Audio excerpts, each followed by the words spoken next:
Chairman, my Lord Mayor, Your Excellencies, my Lords, Secretary of State, Ministers, Alderman Sheriff, ladies and gentlemen, good evening. As Chairman of the City UK Advisory Council, I would like to welcome you to our 2013 Annual Dinner here at the Mansion House, which is kindly supported by Mayor Brown. Tonight is our annual celebration, but it's also a thank you to you, our members, for the support that you have given us over the year. It is most appropriate, given our role in supporting the nation's financial and related professional services, that we're here in the City of London, right in the heart of the world's leading financial centre. This is the last dinner that I will attend as Chairman of the Advisory Council, a position I took up in 2009. And it is in that context that I would like to make a few observations about the changing world in which we live, about the relationship that our sector must forge with society, and about how we can test and best play our role in ensuring economic growth across the UK and be at the forefront of the drive for growth across Europe.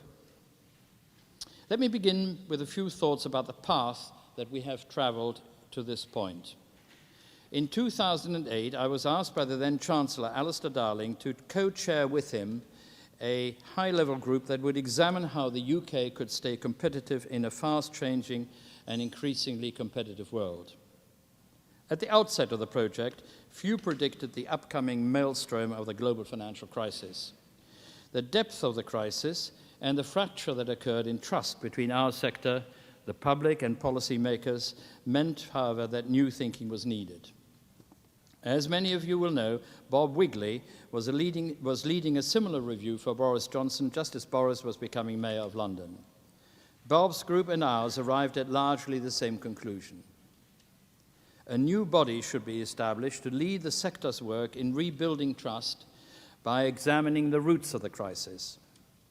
More than a PR campaign, the organisation would have to be tasked with ensuring the UK stayed an attractive place for business, even in the most troubled times, and of course identify how it could help firms better deliver on the government's call for export-led growth, and to do so without duplicating the efforts that already had been taking place. To turn these thoughts into action, we needed the support of the City of London Corporation, the GLA, the sector's many expert and trade bodies, and of course the industry itself. If we were able to unite these elements, I felt sure policymakers would be more inclined to see that the sector indeed wanted to return, wished to rebuild its links with society, and play its full role in turning around the economy. The last 3 years have seen the City UK rise to meet these ambitions. Much has been achieved and more is still to be done. Progress could only have been made with the fulsome support of individuals across the city, Stuart Fraser, Lord Levine, Mark Bolyett, Sir Edward Lister, and successive Lord Mayors and Chairman of the Policy and Resources Committees, to name but a few. The City UK today has carved out a vital position as the only cross-sectoral, national, politically neutral, strategic body uniting the whole of the financial and related professional services. The seniority of its membership offers policymakers the clearest insight into the issues that affect the sector and how the sector can help this country. Thinking back 4 years, I'm sure you will agree that the environment in which we operated then was very different. The reputation of parts of our sector was at an all-time low, and despite some improvements, is still near the bottom on any comparative scale. Rightly, policymakers and regulators want now to put in place rules and regulations that will ensure the stability of the system at a global, regional, and national level. We all want to make sure global issues such as too big to fail are addressed, while more locally we want to see action taken to help firms access finance. And it is here that I think the City UK has provided a distinctive voice. Too often the interchange between policymakers and the sector has been seen as very negative. The City UK's approach has been different. evidence-based, and I really emphasize this, evidence-based. It has sought a positive and open exchange of ideas with politicians, with officials, and with regulators in Brussels, as well as in each one of the European member states, and in the UK, and more recently in Washington, D.C. The impact of this approach has been noticeable. Relations have improved and our ideas have led to changed thinking. We were leaders in the public discourse, demonstrating the need to move to an agenda that focused on economic growth and job creation, not at the expense of regulatory stability, but by striking a better balance between the two. Our report on SME finance is often cited as an example of our work which has led to better policy making. Asking a French consultancy to study the German market to help the UK government better understand SME finance shows creativity, but it's also the value we place on close relations with our European colleagues. This year's report will be launched in Brussels and Frankfurt next week and has been launched in Westminster this week. It is part of our program to build better practitioner links across the EU to help brief MEPs and commissioners in their home state. The financial and professional services sector is a sector that employs 2 million people across the UK. Our 2009 report, for the first time, highlighted that 2/3 of those jobs in financial and professional services are outside of London. It is a sector that spans insurance, asset management, private equity, broking, building societies, as well as banking on the financial side, and law, accounting, consulting, and related advisory services on the professional side.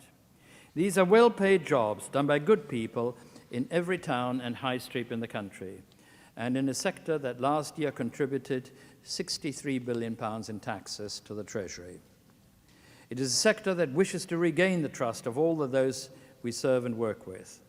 That is best done by being of service, and I want to say a few words about how. The importance of international business undertaken by financial and professional organizations in the UK is demonstrated by their trade surplus, estimated at £55 billion in 2012. This is larger than the combined surplus of all other net exporting industries in the UK. Free trade agreements, such as that recently completed with South Korea and the current negotiations with the US, Japan, and Canada, are of huge importance, and we greatly value the work of your Department, Secretary of State, in influencing and supporting EU negotiators in their task. Let me stress how vital it is that financial services remains on the table in these negotiations, especially the US trade and investment talks. We hear from US-based companies, from farming to pharma, that financial services will be the X factor that unlocks the growth in these trade deals. Our work with the Atlantic Council and our joint work with the US Chamber of Commerce will help demonstrate what a successful negotiation can accomplish, and we hope to share our findings with you soon. The UK has a long and proud history in welcoming foreign ownership, investment, and talent from around the world.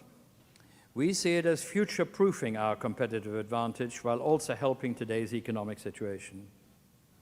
According to our most recent figures, international financial services companies based here contributed over £20 billion to the exchequer last year by creating jobs across the country. Let me turn to a parting word on Europe. Other speakers this evening will talk more about the value of our relationship with the EU, but let me simply reiterate the point I made in my Evening Standard column last month.